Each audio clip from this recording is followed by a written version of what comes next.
Hello, everybody. Louise Eddington, the Cosmic Owl, Cosmic Owl Astrology. Thank you to everybody that leaves me comments and thumbs ups and shares my videos and watches them. I appreciate every one of you. The channel is growing at last. So don't forget to keep doing the thumbs up and maybe check the little bell as well when you subscribe. And if you're new here, welcome, and I hope you'll stay around. Anyway, today I am going to talk to you about the upcoming Mars-Uranus conjunction on fixed star Algol. I am going to look a little bit quickly at the history of these conjunctions. I'm also going to quickly talk about Biden and Trump. Erica Robinson and I talked as well about some of that with in our charts and cards in black and white series that we've somehow ended up doing. I invited her on once to talk about stuff and we enjoyed it so much that we decided to keep doing it. So anyway, let me talk about when this is happening. This conjunction of Mars and Uranus is happening on July the 15th, which happens to coincide with the Republican convention. So I might have a little kind of look at the Republican Party chart a little bit as well. But I don't know if there was too much to talk about in that.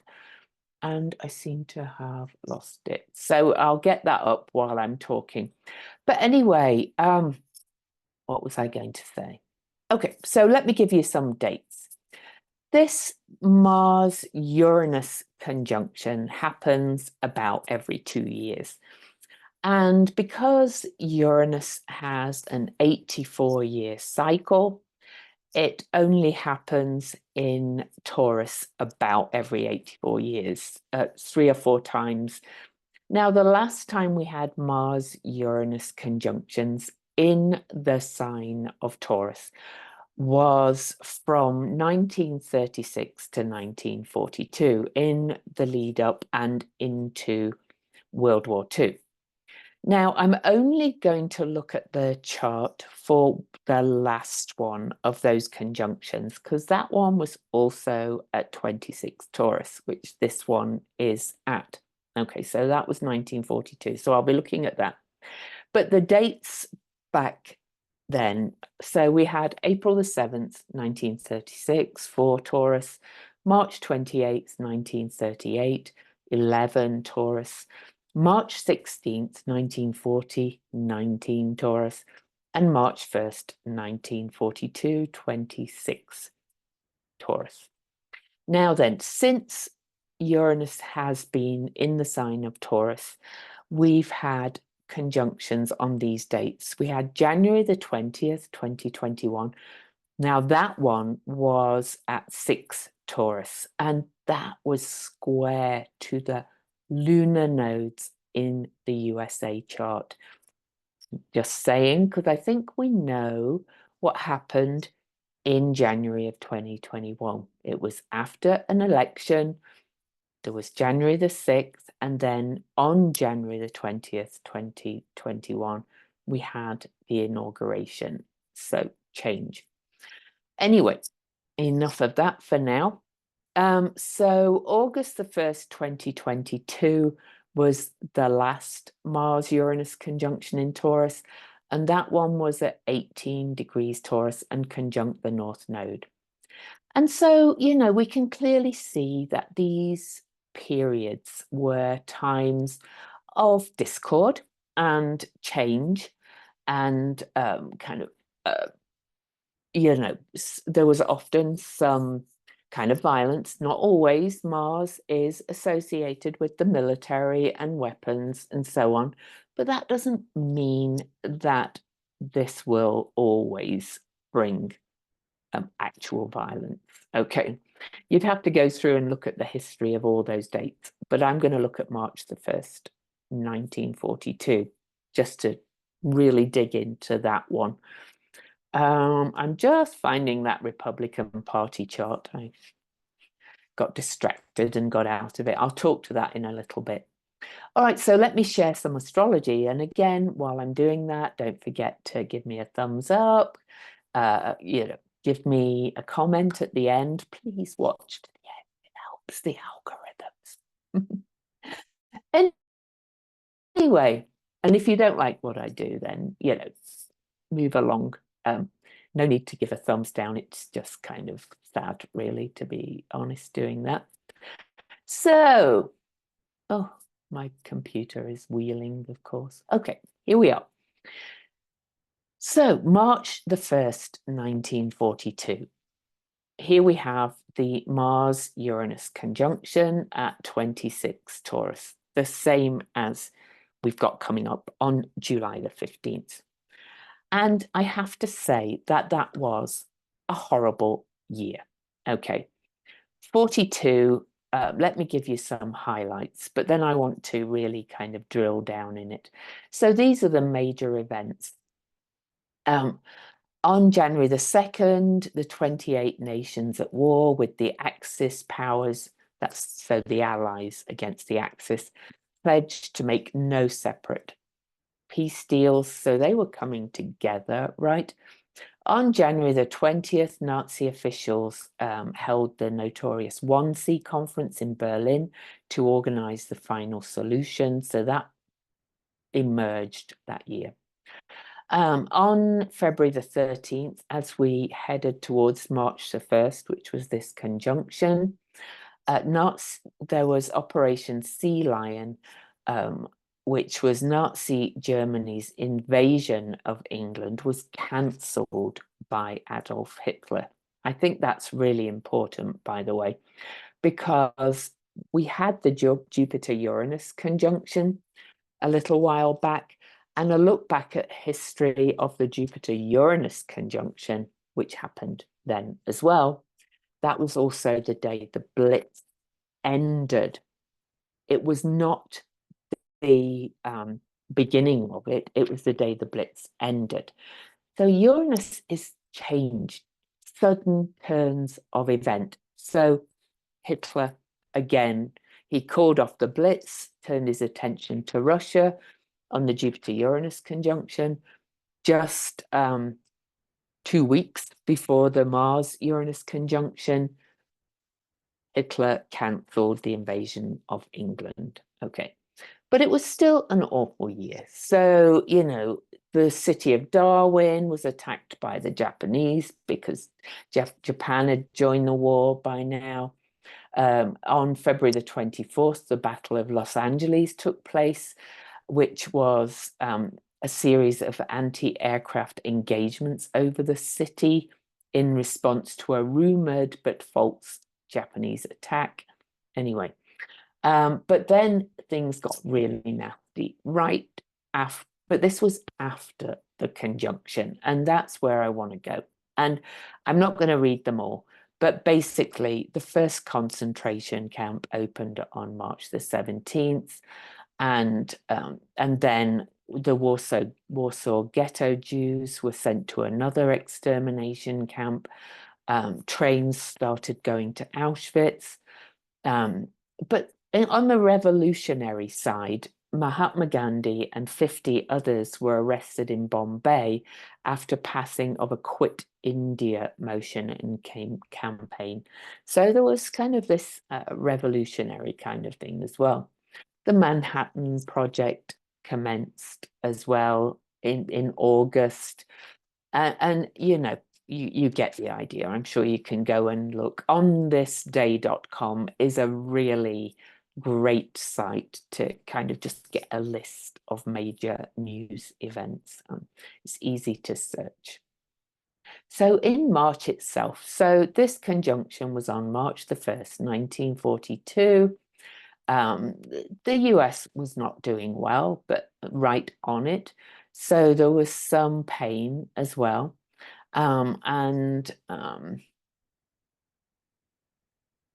But the first combat flight for Canadian British built the Lancaster bomber happened on March the 3rd.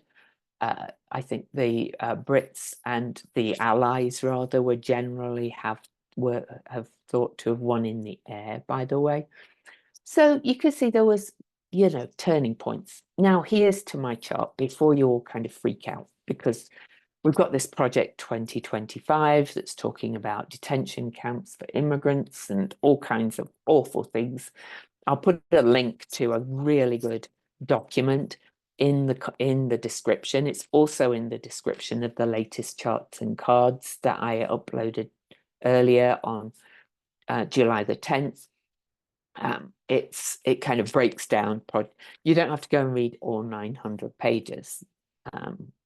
It's broken down into a shorter form. It's still 48 pages, but anyway, so this was the date, and an awful, awful, awful year. All right. Jupiter was in Gemini like it is now. Mars and Uranus met at that same degree. Algol was back at 25 degrees because fixed stars from our perspective do actually move a degree about every 72 years, more to do with us moving. But this is the key. Saturn was also there in Taurus that year. Saturn often means restriction and confinement. I kind of feel like this was, you know, Saturn on March the 1st, as we started seeing the awful Holocaust and the final solution start to be enacted, Saturn was approaching Uranus. And, you know, so we don't have that this time. Saturn is over here in Pisces. Also, the nodes are in different signs. Pluto, where was Pluto? Pluto was in Leo, on the opposite sign. Pluto is now in Aquarius, which is more the sign of the people. This is the sign of kind of Leo, the king, the ruler. You know, it can be benevolent, but also can be very fixed and very firm. So there was a lot of different things going on. Also, Neptune was in the opposite sign to where it is now. Neptune was at 29 Virgo. It's just stationed retrograde at 29 Pisces.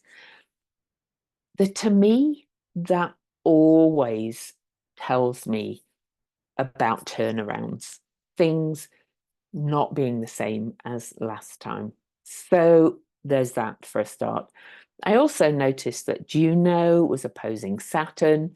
Women and children were, you know, confined, disempowered, all that kind of stuff. The Jewish women and children were all, well, and men, but you know, it was kind of about relationships, taking our people's power away from them, and so on. All right, so I briefly mentioned as well that, you know, we had the January the 20th, 2021 at 6 Taurus, square the nodes. We had the January the 6th insurrection and so on. So that clearly brought discord. So I'm not saying this won't bring discord. It's likely to, but it doesn't always bring just discord, is my point. All right, so let's come to this one that is coming up. It's on July the 15th, which happens to be during the Republican Party convention, as I said. So I will have a look at that. But here we have it, 26 Taurus, conjunct Algol. And I'll talk about Algol in a minute. This is closer to Algol, but Algol is known as the demon star. So I'll talk more about Algol soon. Neptune is at the last degree of the zodiac, endings, letting go, big cycles of something ending, in my opinion, and something new being birthed. Saturn was right here in Taurus last time. Saturn's retrograde in Pisces too. And if we look at the grid for the aspects and we look purely at Uranus and Mars, these two are parallel as well, so that's a strong conjunction. but they make a wide out of sign trine to Pluto. That's kind of weak. They're a little bit opposite Pallas Athena, but she'll come up in this story of Medusa soon. There's a trine to Juno this time, so they're more supportive, kinder aspects. And, I'm not going to go into all those other ones, but all this to say is that this conjunction is not aspecting as many energies as the last one did. It's pretty much stand alone. Okay. So does that mean it's not going to cause some shocks? Does that mean there might be some violent incident? Possibly, but I would never predict it because I think you know me by now to know that there are high and low roads in every aspect that we'll see. So I'm not going to share it, but I'm quickly going to look at the Republican Party's chart. And the first thing I noticed, now I have used, oh no, that was his, that was their solar arcs. Oh, good Lord. I'll I'll get the inception chart up and just quickly look at it. So this is interesting. Saturn on the inception of the Republican Party, which was March 20th, 1854, was had Saturn at 27 degrees Taurus. Wow. Okay, so we can look at that in a minute. Let me see if there's anything else major aspecting it. Really? Well, there was a trine to Jupiter in Capricorn.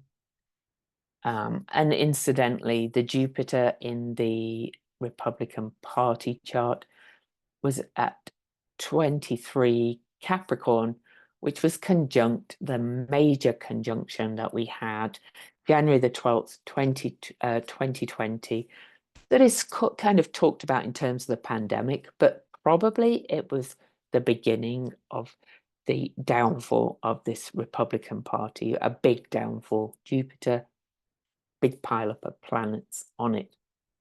So Saturn is hard lessons. Saturn, Mars, and Uranus can be kind of breaking something, literally kind of breaking something. So,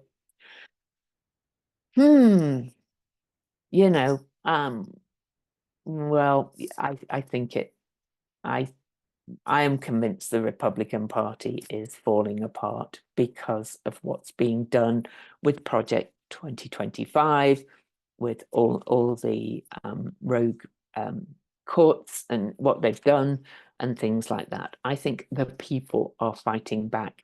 Incidentally, no, I don't want to talk about that either.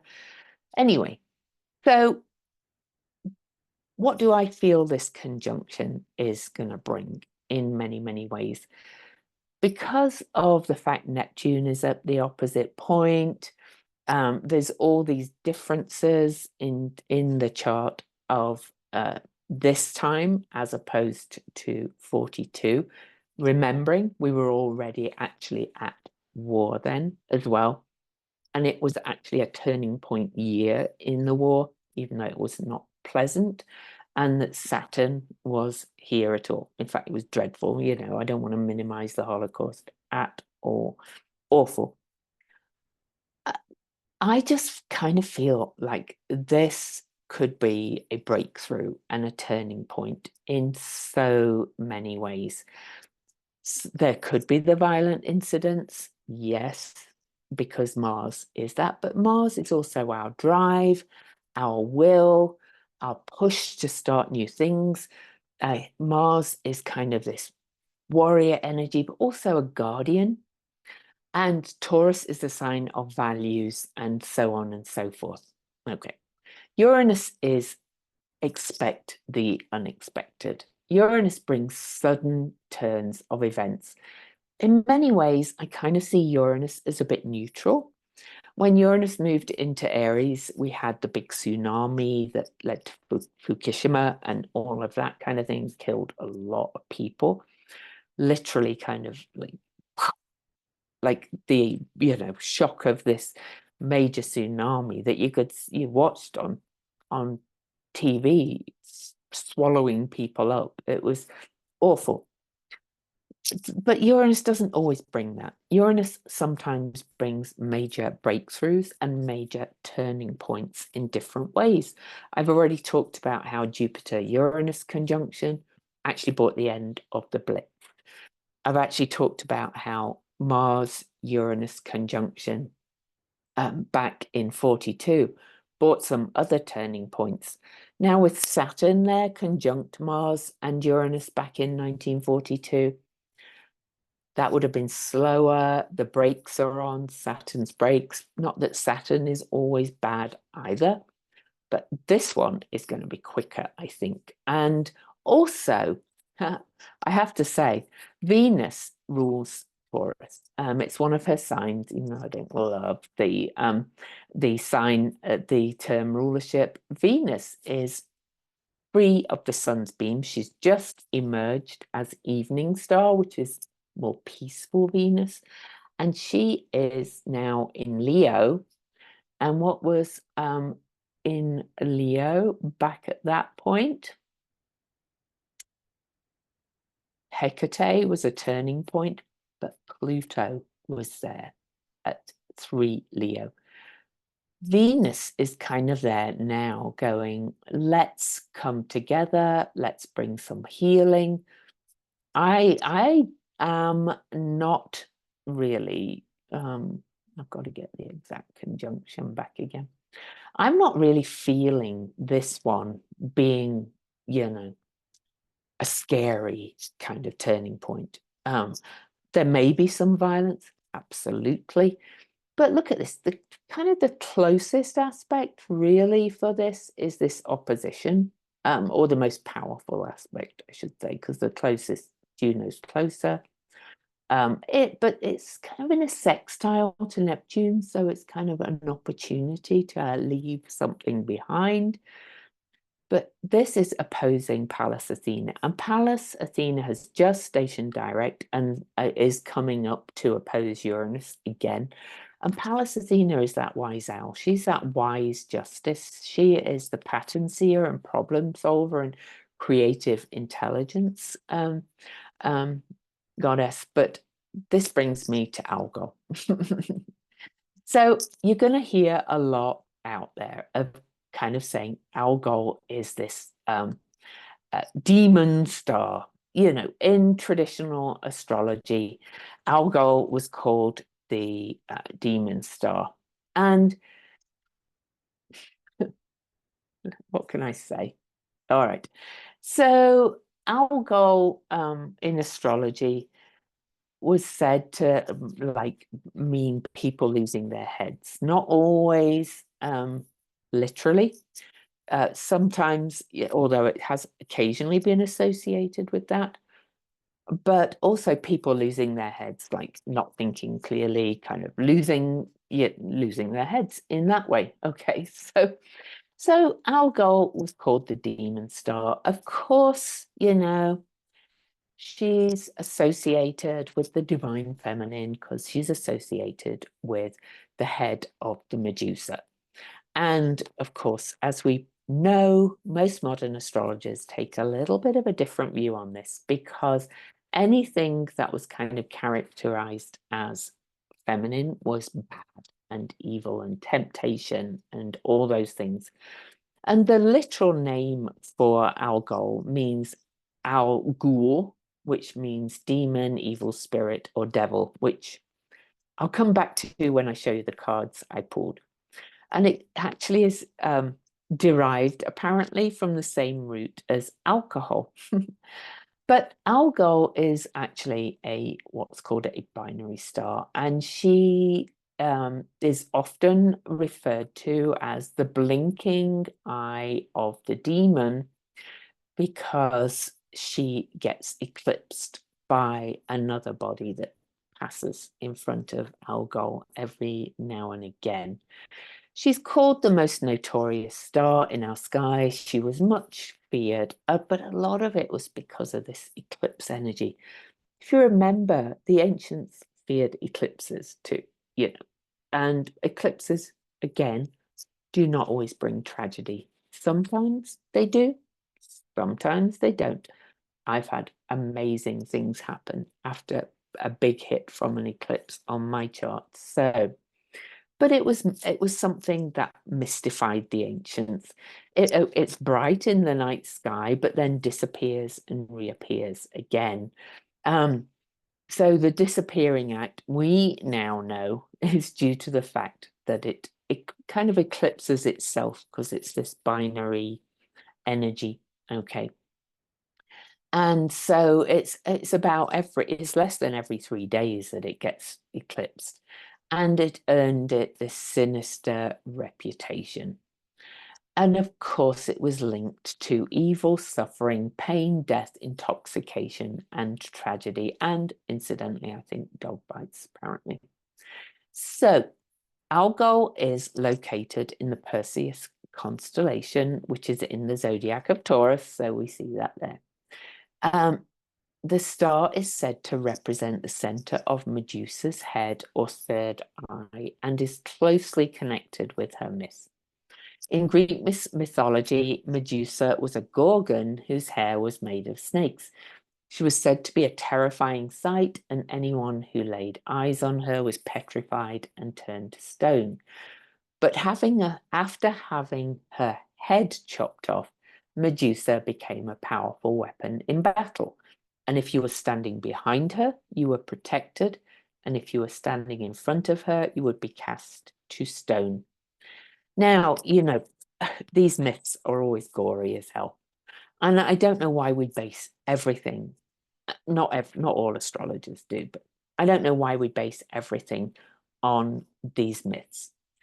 But if we look deeper into the actual story in the myth of Medusa, she was actually an oracle goddess, a companion to Pallas Athena, who was cruelly treated by men, raped by Poseidon on the steps of Athena's palace. And one of the conditions of being Pallas Athena's handmaiden was that you had to be a virgin. So she was no longer a virgin. So Pallas Athena turned Medusa into a gorgon with the snakes in the hair and all that kind of stuff.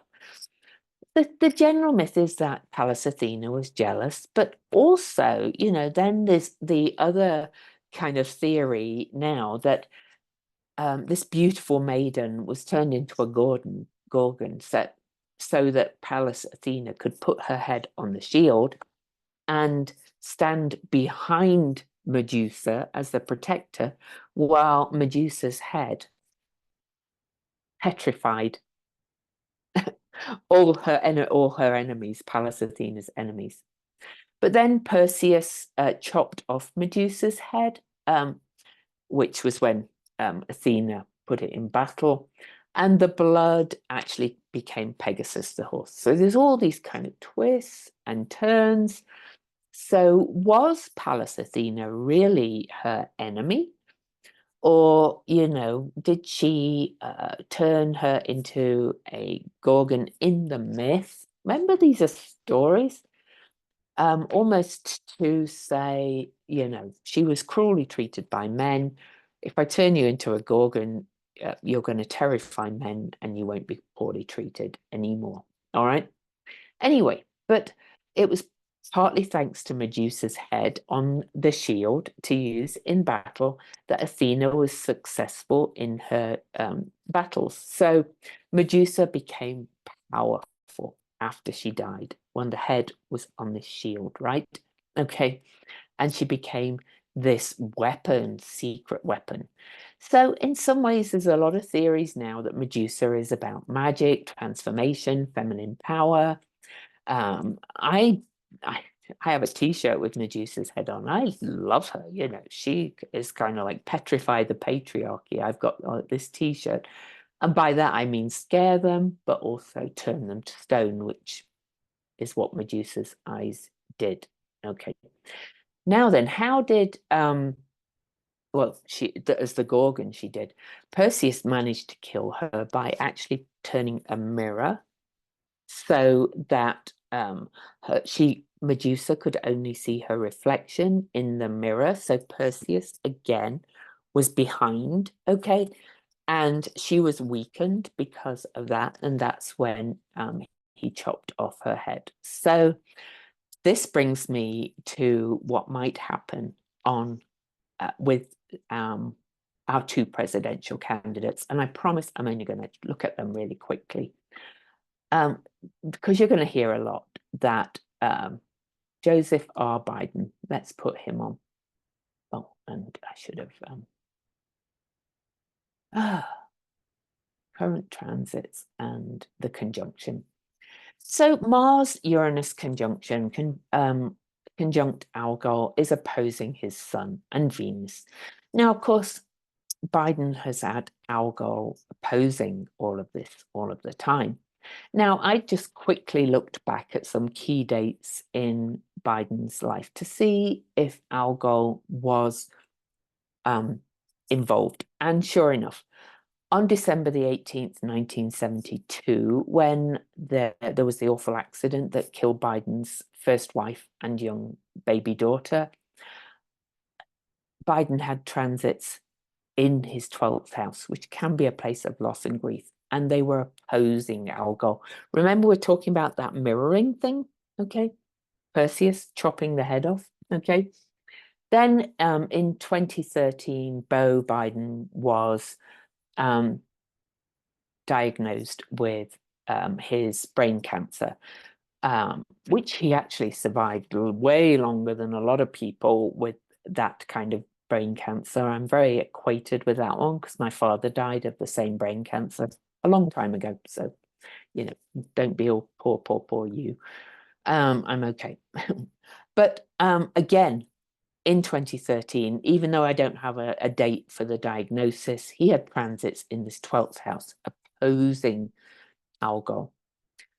Now, Biden has this in the sixth house, which is service, solidity in Taurus, doing the right thing, and it's opposing that, mirroring it. I kind of think he's coming back strong.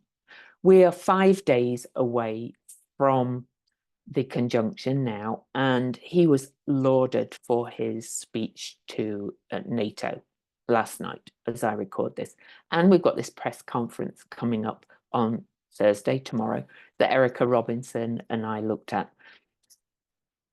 I kind of think this opposition is doing that Perseus mirror thing. Like he's holding, he's kind of got Medusa as his secret weapon, if you like, in a way, because he's used to it. So, but an opposition is often about integration or that mirroring and coming together thing. All right. So anyway, we'll look at the other one's chart. The other one, I don't like him, of course. The conjunction, triple conjunction, is all up here at the top of the chart. And in Taurus, this is his public reputation, all right? This one is a square. He can't see Medusa in a way. This is pushing change. He can't do that mirroring thing, you know. He can't deflect Algol anymore. And it's exactly square his Mars and his ascendant. And there's other things going on as well. Also, the Sun is right on his Saturn, which is interesting as well. And Eris is also square his Venus-Saturn conjunction. I think this is worse for Biden to be, for Trump, to be quite honest. I find squares often more challenging than oppositions, to be quite honest, because you can look at the opposition and you can work with it. All right. That's how I feel about that. So I guess we'll see, right? After the conjunction. So in another note, just as a general thing, I wanted to show you my cards that I pulled for the conjunction for all of us, not just for oh, there we go, it's opened. Good Lord.